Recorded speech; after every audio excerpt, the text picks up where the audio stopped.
Assalamualaikum warahmatullahi wabarakatuh.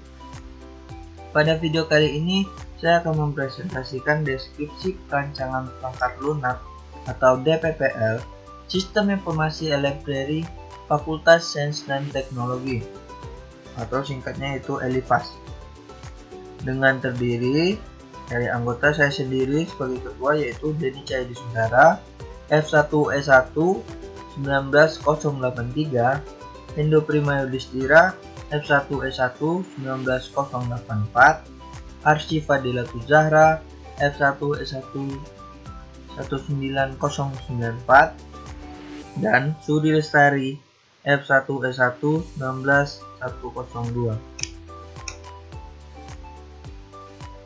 Dokumen DPPL ELIFAS ini berisi deskripsi perancangan perangkat lunak atau DPPL untuk Sistem Informasi Library Perpustakaan (FST). Tujuan dari penulisan dokumen ini adalah untuk memberikan penjelasan mengenai perangkat lunak yang akan dibangun baik berupa gambaran umum maupun penjelasan detail dan menyeluruh. Pengguna dari dokumen ini adalah pengembang perangkat lunak sistem informasi, perpustakaan Fakultas Sains dan Teknologi, dan user dari sistem informasi atau personel-personel yang terlibat dalam sistem. Dokumen ini akan digunakan sebagai bahan referensi dalam proses pengembangan dan sebagai bahan evaluasi pada saat proses pengembangan sistem informasi maupun di akhir pengembangannya. Dengan adanya dokumen DPPL ini, diharapkan pengembangan perangkat lunak akan lebih terarah dan lebih terfokus serta tidak menimbulkan ambiguitas terutama bagi pengembang sistem. Untuk lingkup masalah DPPL ini ada 3, yaitu bagaimana membuat sistem pendataan perpustakaan online yang terdapat mendukung anggota, mahasiswa dan dosen FST. Yang kedua yaitu bagaimana membuat sistem pendataan secara online bagi anggota, mahasiswa dan dosen Fakultas Sains dan Teknologi. Yang terakhir yaitu bagaimana jangka waktu anggota untuk melakukan peminjaman serta pengembalian buku. Berikut adalah definisi dan istilah DPPL, SBD, IEE, ELIFAS, User, DCD, DFD, ERD, MySQL, dan SKPL. Ada pula aturan penamaan dan penomoran. Beberapa aturan penamaan dan penomoran pada perangkat lunak ini adalah TBL _XXX adalah kode yang digunakan untuk aturan penamaan bagi nama tabel yang terdapat pada sistem ELIFAS, dengan XXX adalah serangkaian huruf dari nama tabel yang bersangkutan. Ini adalah contohnya. Ada pula referensi dari DPPL kita, yaitu yang pertama Jean Philippe Brossat Software Equipment Specification September 2003, spesifikasi kebutuhan perangkat lunak Sistem Informasi Perpustakaan Fakultas Sains dan Teknologi, dan yang terakhir adalah IEEE Guide to Software Equipment Specification. Dan selanjutnya adalah ikhtisar dokumen. Pada intinya, dokumen DPPL ini menjelaskan mengenai perangkat lunak, di mana merupakan transformasi dari DFD pada dokumen SKPL ke dalam bentuk rancangan dengan mengacu pada hasil collect requirement dan analisis yang tertuang pada dokumen SKPL. Dokumen ini menjelaskan perancangan modul-modul perangkat lunak yang akan digunakan sesuai dengan SKPL beserta dekomposisi modulnya, tabel-tabel yang akan diimplementasikan, algoritma dan pernyataan-pernyataan SQL, MySQL yang akan digunakan serta perancangan hasil tabel output sistem pada layar monitor.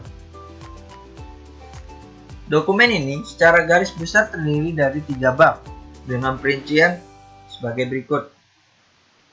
Bab 1 yaitu pendahuluan, merupakan pengantar dokumen DPPL yang berisi tujuan penulisan dokumen, lingkup masalah pengembangan perangkat lunak, juga memuat definisi, akronim dan istilah yang digunakan, serta deskripsi umum dokumen yang merupakan ikhtisar dokumen DPPL.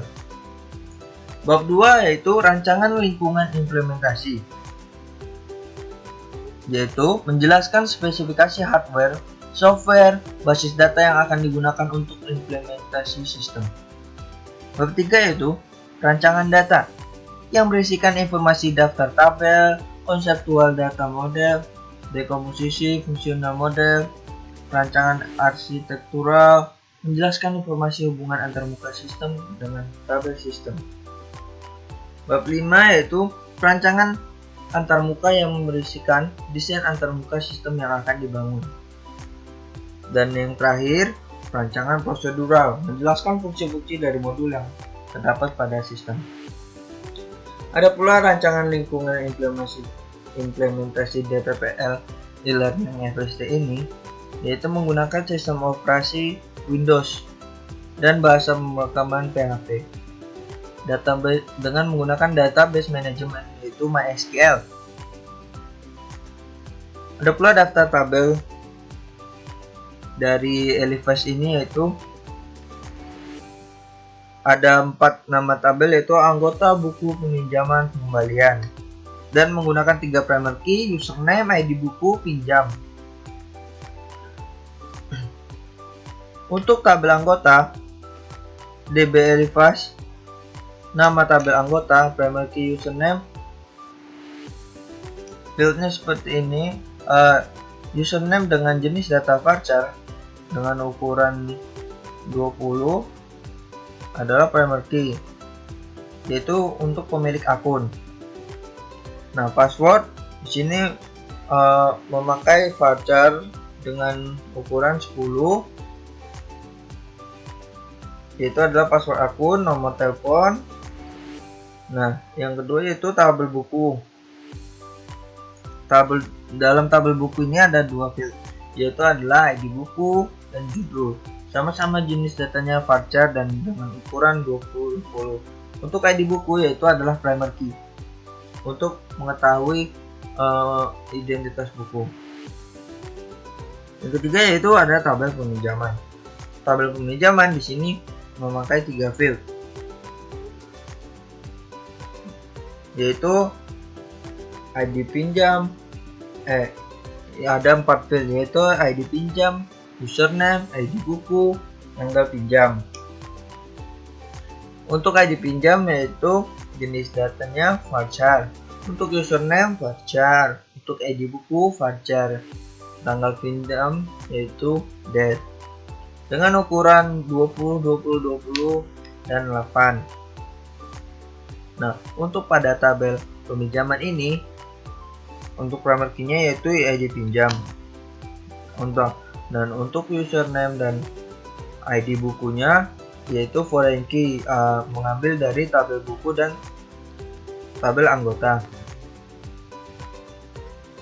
Untuk yang keempat, tabel pengembalian, yaitu ada 2 field, yaitu ID pinjam dan tanggal kembali dengan jenis data ID pinjam varchar dan jenis data tanggal kembali yaitu date dengan ukuran 20 dan 8. Untuk ID pinjam yaitu dengan foreign key, mengambil data dari ID pinjam tabel peminjaman. Oke, selanjutnya adalah skema relasi. Berikut adalah DFG dari e-library Fakultas Sains dan Teknologi. Yang pertama yaitu anggota login memilih daftar buku yang akan dipinjam, lalu mengambil buku, storage buku, setelah itu mengirim info buku, lalu masuk ke pengembalian. Beginilah arsitektur perangkat lunak dari form peminjaman. Nah, yang kedua yaitu model analisis DFD level 2 proses 2, yaitu dari admin memproses data pengembalian ke anggota dan anggotanya akan datang ke perpus untuk mengembalikan buku. Nah, seperti inilah form pengembalian. Selanjutnya, struktur program yang diperoleh. Struktur chart merepresentasikan organisasi, komponen program atau modul secara hierarki, serta mengimplikasikan suatu hierarki kontrol. Notasi yang digunakan merepresentasikan hierarki tersebut menggunakan diagram pohon. Fungsi pada struktur chart direpresentasikan sebagai bujur sangkar, input dan output yang nantinya diimplementasikan sebagai parameter atau variabel bersama, digambarkan dengan panah. Struktur chart untuk sistem informasi Elifast diperlihatkan pada gambar berikut. Yaitu nih, Elifast. Ada pengelolaan akses. Nah, di dalam pengelolaan akses ada login dan logout. Nah, untuk pengelolaan data, di sini ada data anggota dan data buku. Nah, anggota dapat mengubah password dan melihat data buku, bisa menambah data buku. Untuk tabel peminjaman yaitu ada info buku dan cari buku. Setelah itu untuk pengembalian. Secara logik, sistem informasi perpustakaan FST dibagi ke dalam modul. Dekomposisi logik dari modul tersebut diperlihatkan pada tabel berikut. Seperti inilah, sama yang seperti saya jelaskan tadi.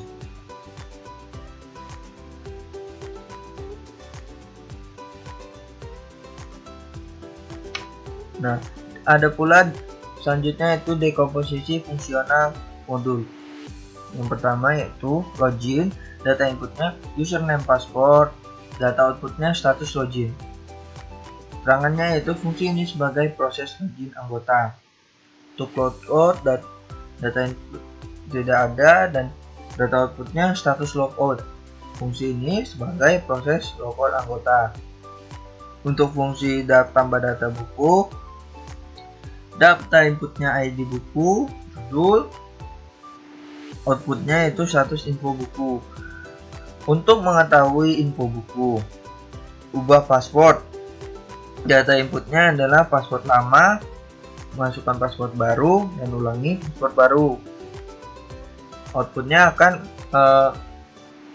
status password baru untuk mengganti password lama ke yang baru. Kelima yaitu ada lihat data untuk memperlihatkan daftar buku. Cari buku yaitu untuk menemukan buku yang dicari secara mudah. Yang terakhir yaitu ada info buku. Outputnya itu judul, pengarang, penerbit, sinopsis. Untuk fungsi ini sebagai keterangan mengenai informasi buku. Oke. Selanjutnya adalah perancangan antarmuka. Perancangan antarmuka sistem terdiri dari header, menu, tampilan, proses, dan footer.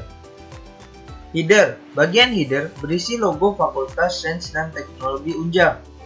Untuk bagian footer berisi akun sosial media Fakultas Sains dan Teknologi. Untuk di menu akan diletakkan di dalam header. Untuk warna memiliki tujuan tertentu. Warna foreground harus berbeda dengan warna background. Foreground menggunakan warna dominan mustard untuk teks, sedangkan background menggunakan warna yang kontras dengan foreground seperti coklat muda. Untuk font, secara umum untuk tipografi font yang digunakan adalah font jenis Poppins. Penggunaan jenis huruf tidak lebih dari 2 jenis dan digunakan satu jenis huruf yang mendominasi. Pada sistem ini, ukuran huruf adalah 18 untuk body text. Scrolling, kita tidak meniadakan horizontal scrolling. Ukuran dan resolusi layar. Resolusi normal yang digunakan PC dan notebook yaitu 1024 x 800 pixel. Ada pula ini daftar antarmuka pemakai. HD itu halaman depan, LM setelah mahasiswa melakukan login, setelah mahasiswa melakukan pendaftaran, LF, LG setelah mahasiswa melakukan pinjaman. Untuk halaman depan yaitu ada modul login, cari buku, info buku. Setelah mahasiswa melakukan login, yaitu ada modul tambah buku, lihat data anggota, ubah password, cari buku, info buku. Nah, selanjutnya yaitu spesifikasi layar utama, rancangan antarmuka, dan deskripsi objek untuk tampilan halaman depan dapat dilihat pada gambar tabel berikut. Nah, seperti inilah tampilannya. Ini logo, ini menu, ini untuk login, ini peminjaman dan pengembalian.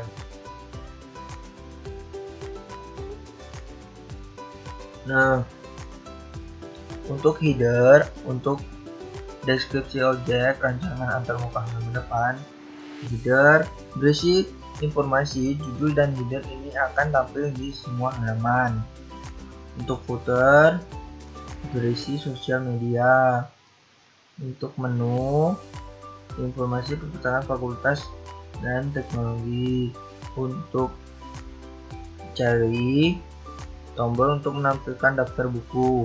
Koleksiku untuk menampilkan daftar buku pinjaman, peminjaman dan pengembalian. Nah, berikut adalah spesifikasi objek-objek pada layar. Yang pertama yaitu form login. Nah, seperti inilah untuk UI login. Yang kedua yaitu deskripsi objek.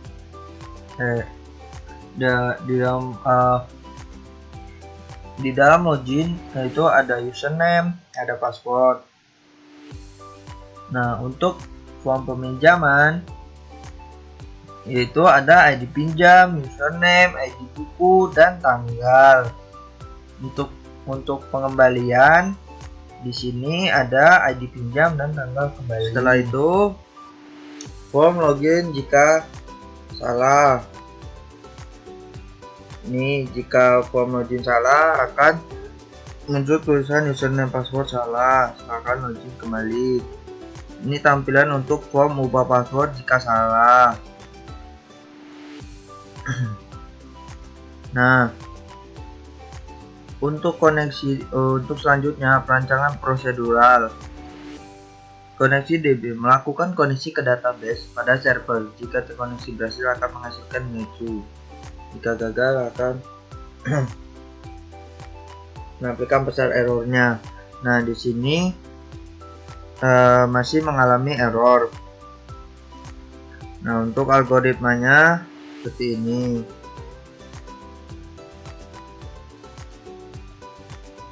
Form login membandingkan masukkan user ID dan password dari user dan menghasilkan data login pada cookies serta pesan login berhasil. Jika berhasil, jika gagal akan menampilkan pesan login gagal. Untuk form loginnya sudah ada di slide yang tadi. Nah, deskripsi masukan yaitu ada username, captcha, name dari anggota, password captcha, password dari anggota. Ini untuk algoritmanya.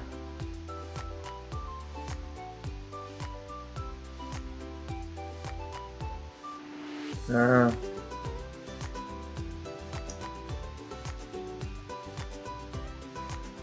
ini untuk form mengubah password, mengubah data password user dengan menggunakan data. Ini untuk form password, ini algoritmanya dan ini deskripsi masukannya. Nah, selanjutnya yaitu modul-modul yang terdapat dalam Elipas ini. Yaitu ada modul create data buku, modul yang berfungsi untuk memperbarui data buku. Seperti modulnya ada function create, ID buku, create ID buku, create table buku, case create, add to table buku. Yang kedua yaitu modul create data buku, modul yang berfungsi untuk mengubah password. Function update itu untuk password anggota. Create password anggota, create table anggota, update data password. Yang ketiga itu ada modul login, ada inti dari function login, username, password di dalam function login. Yang di read yaitu username, password, table user. Nah, jika username itu sama dengan username table dan password, maka Anda berhasil masuk. Jika tidak, Anda belum berhasil masuk. Jadi itu untuk membaca apakah dia sudah benar memasukkan username dan password. Nah, untuk yang terakhir yaitu modul logout. Logout yaitu ada function logout, username password, read, username password, and session. Oke, terima kasih. Itulah presentasi dari kelompok 5 tentang DPPL e-learning, DPPL e-library, Fakultas Sains dan Teknologi. Terima kasih. Assalamualaikum warahmatullahi wabarakatuh.